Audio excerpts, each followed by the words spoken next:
और बांग्लादेश से बहुत सारे मैसेजेस आए, नजीब सबको प्यार देना मेरी तरफ से।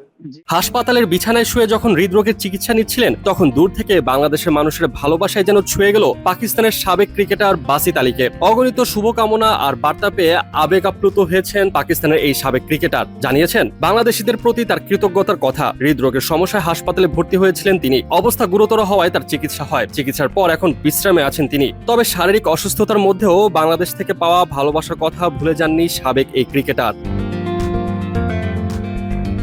হাসপাতালের বিছানা থেকেই পাকিস্তানের এক সাংবাদিকের সঙ্গে ভিডিও কলে কথা বলেন বাসিত। সেখানে বাংলাদেশিদের পাঠানো বার্তার প্রসঙ্গ উঠতেই আবেগ ধরে রাখতে পারেননি তিনি।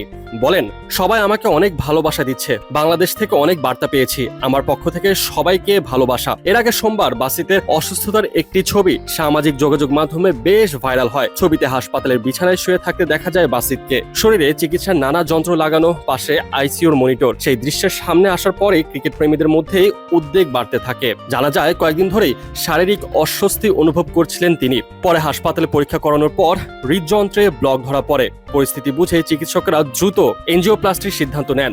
সফল চিকিৎসার পর এখন পর্যবেক্ষণে রাখা হয়েছে তাকে।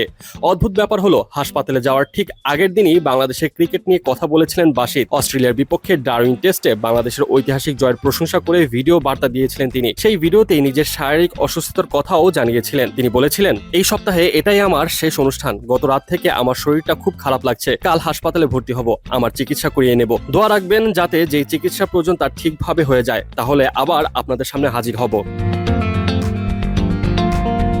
এরপর 17 আগস্ট সামাজিক যোগাযোগ মাধ্যম এক্সে আরো গভীর একটি বার্তা দেন বাসিত। লেখেন, কি অপার শান্তি সেই জায়গায় বসে কাঁদতে যেখানে আল্লাহ ছাড়া তোমার কান্না শোনার আর কেউই নেই।